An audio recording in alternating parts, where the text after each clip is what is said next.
मशरूत आमादगी जाहिर की है उन्होंने मुआफ़ी मांगने के लिए, क्या मामला है? जी बिस्मिल्लाह, thank you very much Asad.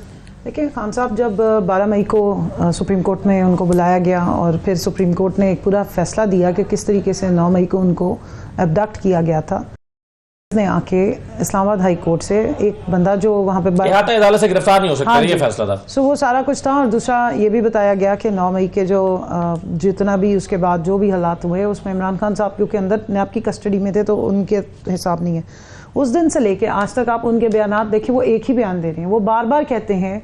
और अभी कुछ अर्सा पहले मैं भी मिलने गई थी तो हमने भी बाहर आके उन्हीं के कहने पे सवाल पूछा कि सीसीटीवी फुटेजेस कहाँ हैं। इतने बड़ी बड़ी जगहों की इतनी बड़ी बड़ी इमारत हैं जिसमें GHQ मौजूद है, जिसमें आप जिन्ना हाउस की बात करते हैं, वो सारे मामला जो हुए या जो भी आप इल्ज़ामात लगाए जा रहे हैं, कभी इंतशारी टोला कहा जाता है, कभी कुछ कहा जाता है, तो वो CCTV फुटेज प्रोड्यूस करना जो है वो जिम्मेदारी होती है और उसको छुपाना जो है वो एक क्राइम कंसिडर होता है। तो जो बयान है वो ये है कि 9 मई के बाद तख्ता मश्क तो हम बने, जुल्म हमने सहे, 45 FIRों समेत मेरे और कितने लोग हैं जिनके ऊपर टेररिज्म की 780A की शिकें लगा दी गई, आर्मी एक्ट लगा दिए गए और कितने सारे हमारे 10,000 के करीब लोग हैं जिनको कैदो बंद की सोबतें बर्दाश्त करनी पड़ी।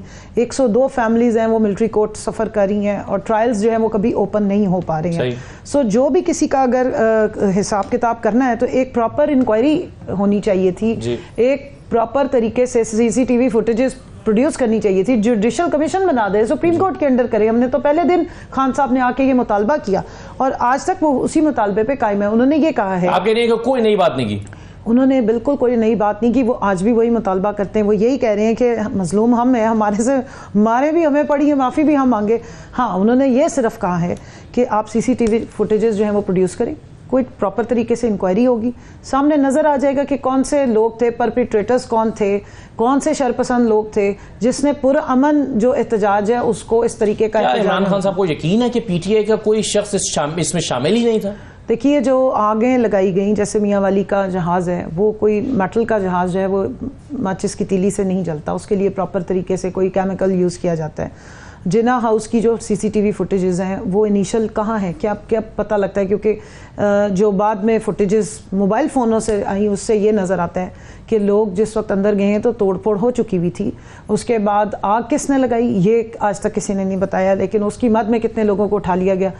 मुझे ये बताइए कि क्या जिना हाउस से मोर उठाने वाले या स्ट्रॉबेरियाँ उठाने वाले फ्रीज़र में से या वो चीज़ें उठाने वालों को आप मिलिट्री कोर्ट में ट्रायल करते हैं?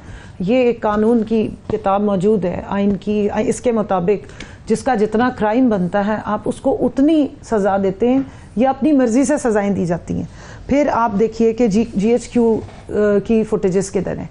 वो एक पब्लिक प्लेस पे जगह मौजूद है, ठीक है, सामने सड़क है, उसके बाद चर्च आता है, सामने एक होटल है, उससे पहले एक होटल है। उस सड़क पे अगर चंद लोग खड़े होते हैं तो क्या आप उनको शरपसंद, बागी, रियासती, दहशतगर्द और पता नहीं क्या क्या कहेंगे? नहीं, इसका मतलब तो फिर वो लोग अगर तो सूरत हाल वही की वही खड़ी है तो फिर तो इसका मतलब वही नहीं, ये क्योंकि तासुर ये मिल रहा है कि बर्फ पिघलना शुरू हो गई है। देखिए, बर्फ अगर होगी तो फिर पिघलेगी भी सही, लेकिन अगर फैक्ट्स पे बात हो रही है, पहले दिन से एक बात कर रहे हैं, एक स्टेटमेंट दे रहे हैं, उसको अब आपने अगर नाक पकड़नी है ऐसे भी पकड़ी जा सकती है और घुमा के अगर आज यहाँ से पकड़ने की कोशिश हो रही है तो वो मर्जी है आपकी। लेकिन बात सारी इतनी है कि अगर इतना बड़ा 9 मई की मद में एक पार्टी को दहशतगर्द भी कर दिया गया, आपने इलेक्शन कमीशन की अभी बात की, इलेक्शन कमीशन ने हमसे हमारी पार्टी होने का हक छीना, इलेक्शन कमीशन ने हमसे, इस पर तो मैं आता हूं, मैं सिर्फ इसलिए कहूंगी क्योंकि मैं भी इफेक्टिव हूं। हम लोगों ने जब पेपर फाइल किए तो उनका जी PTI को तो आप हम पेपर ही नहीं एक्सेप्ट कर सकते। सो ये सारी सजा आपने 9 मई पर डाली गई है। इवन असद आपने तो कोर्ट कवर किया है, इद्दत केस में जो वकील आ रहा है आगे से इस्तगासा का, वो भी जाके 9 मई की बात कर रही है। सो आपने 9 मई को इतना बड़ा अगर हवा बना ही दिया है तो फिर उसके असल फैक्ट्स जो हैं वो खान साहब कह रहे हैं कि सामने लाएं। अगर मेरी पार्टी के लोग ये इंतशार में जो लफ्ज इस्तेमाल होता है या आग लगाने या इस किस्म की चीजों में अगर वो इन्वॉल्व होंगे तो मैं उनको खुद भी सजा दूंगा, मैं पार्टी से भी निकालूंगा। ये तो बड़ी रैशनल सी बात लगती है। शाहजेब साहब, ये बात क्या कमल साहब गलत है कि वो कह रहे हैं कि जी आप उस पर अपनी शर्मिंदगी का इजहार करें, माफी मांगे? और ये मेरा ख्याल है DGI की जो प्रेस कॉन्फ्रेंस थी उसमें भी यही कहा गया था कि सिद्के दिल से और पूरा नीयत के साथ माफी मांगे फिर आगे बढ़े। देखिए, आगे बढ़ने के लिए अगर माफ़ी की जो बात हुई है तो मैंने आपको पूरा एक्सप्लेन कर दिया कि जिस 9 मई की बात की जा रही है, क्योंकि देखिए मैं अदालतों में जा रही हूँ, 18 तो कम से कम मेरे पे दहशतगर्दी के पर्चे हैं, एक भी पर्चे में आज तक आप मुझे बताएं एक ही तरह की इम्प्लीकेशन 18 जगहों पे की गई है, तो आप क्या समझते हैं कि एक खातून पे अगर एक ही फर्द जुर्म या एक ही जुर्म की मद में 18 जगहों पे पर्चे काटे गए, तो वो 18 जगहों पे एक टाइम पे थी, जिसमें 4 पर्चे जो हैं वो सिर्फ फैसलाबाद के। आज अभी मुझे इत्तला मिली है कि आलिया हमजा साहिबा जो है वो रिलीज हो गई हैं। अभी उन्हें बलूचिस्तान की पुलिस पकड़ने के लिए पिछले 3 दिन पहले पहुंची हुई थी। क्या एक खातून अगर वो कोर कमांडर हाउस के बाहर खड़ी होकर बयान दे रही थी, तो वो गुजरावाला में भी थी, वो मियांवाली में भी थी, वो सरगोदा में भी थी। मॉकरी ऑफ लॉ इससे ज्यादा हो सकता है? हम तो कह रहे हैं कि आप हकाइक को सामने ले आए, जुडिशल इंक्वायरी कर लें, ओपन करें। और अगर इमरान खान इतने कॉन्फिडेंट हैं कि वो कह रहे हैं कि ठीक है आप ओपन हकाइक ले आए, है ना वैसे क्या आप मुलव्वस थे? क्योंकि हमें ये बताया गया है कि एक 100 से ज्यादा शवाहिद मौजूद हैं इमरान खान के। तो हम तो कह रहे हैं कि वो शवाहिद आप पेश करें। देखिए शवाहिद पेश करें। मुझे अब मैं जाती हूँ अदालतों में, 2-2 घंटे वहां खड़े होकर हमारे केसेस बयान किए जा रहे हैं, जी इन्होंने ये किया ये किया ये किया। वो कह रहे हैं जी एविडेंस लेकर आओ। एविडेंस तो वो फलाने ने ये कहा था, फलाने ये असद साहब ने ट्वीट कर दी थी, तो कमल शोजब जो है वो रियासती दहशतगर्द बन गई हैं। या आपके प्रोग्राम्स में 4 दिन तस्वीर मेरी चला के कहा गया कि असल मुहर्रिकात करने वाली ये थी। आज तक ना आप जियो फेंसिंग दिखा सके, ना कोई स्टेटमेंट्स निकाल के दिखा सके, ना कोई वीडियो बयान दिखा सके। सिर्फ एक आप जो है वो हेयर से पे आप कहेंगे फलाने ने ये कह दिया। तो मैं सिर्फ इतना कह रही हूँ, मैं भी इमरान खान साहब की बात को रिएट्रेट कर रही हूँ। आपके पास फैक्ट्स हैं, हम देखें पाकिस्तान तहरीक इंसाफ आइन और कानून की हदूद और कयूद को फॉलो करने वाली जमात है। इसलिए इमरान खान ने कहा कि जिसने आइन तोड़ा होगा, जिसने जो हदूद या जो लाइन क्रॉस की है, उसको आप कानून के मुताबिक सजा दीजिए। ठीक है, बिल्कुल सही। हमारी अगर हमने प्रोटेस्ट जब भी किया है, पार्टी ने अगर प्रोटेस्ट की जब भी कॉल दी है, तो पीसफुल प्रोटेस्ट की। राइट जी। कमल साहब एक बात जो शाहजेब साहब नहीं कर रहे, वैसे वो कर सकते थे, और वो ये है कि जब सलमान राजा साहब से अदालत ने पूछा था कि आप अपने लिए चाहते हैं ये मखसूस नशस्तें या सुन्नी इत्तेहाद काउंसिल के लिए चाहते हैं, उन्होंने कहा नहीं, हम सुन्नी इत्तेहाद काउंसिल के लिए चाहते हैं। यानी ये कहना तो उनका दुरुस्त है कि सलमान राजा अपने लिए तो मांग ही नहीं रहे थे। मैं इसकी तरफ इशारा कर रहा जो आपको बता रहा था। अच्छा, अब मैं इनकी 2-3 चीजें, और आपने जो सारा मामला उठाया, क्योंकि मैं क्लियर कर दूं यहाँ के कि जिस वक्त मेरी पटिशन की बात हुई थी, पहले SIC को सुना गया था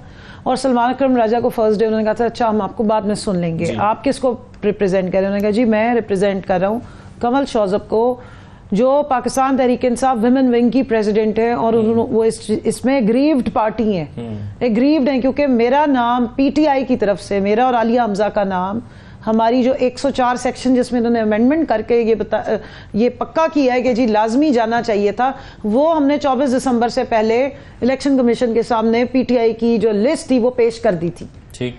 और उन्होंने PTI की लिस्ट पंजाब की सिर्फ हद तक इलेक्शन कमीशन ने, बाकी तीनों सूबों में एक्सेप्ट भी की, स्क्रूटनी की डेट दी, और हमारी स्क्रूटनियां भी हुई हैं खवातीन की। सिर्फ हमारी पंजाब की लिस्ट एक्सेप्ट इसलिए नहीं की क्योंकि आप PTI हैं, और PTI से बल्ला छीन लिया गया, इसलिए हम आपसे लिस्ट नहीं लेंगे। जिस पे हमने इलेक्शन कमीशन में जाके एप्लीकेशन दर्ज की कि हमें आपने इस राइट से क्यों महरूम कर दिया, और 2 दफा हमने उनके खिलाफ जो है वो रिट पिटीशन में गए हुए, वो सारा रिकॉर्ड हमने पेश कर दिया है अदालत में।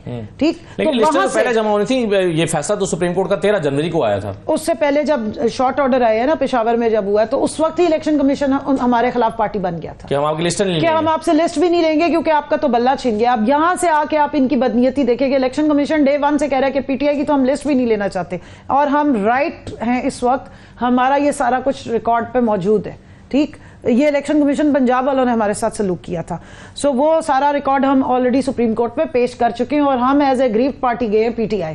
दूसरी बात ये है कि जो अब ये बात आप सारी ये करेंगे जी एक पार्टी को फेवर दे रही है, तो आप इलेक्शन कमीशन तो एक पार्टी के अगेंस्ट पार्टी बना रहा है। सबसे ज्यादा तो आपने उस पार्टी को डिप्राइव किया है, उसके उम्मीदवार आपके पास बार बार आते रहे, इनसे पूछे कि आपने क्या जो PTI के मेंबरान अपने सर्टिफिकेट्स लेकर आए थे, 4 हमने अपने पेपर्स जमा कराए थे, हमने PTI वाले पेपर्स हमारे जमा किए थे उस टाइम, आप तो हमें रिजेक्ट कर रहे थे। यहीं से आप बयान देख लें कि वो हमारी रिजर्व सीट लेने के लिए तैयार नहीं थे बतौर PTI।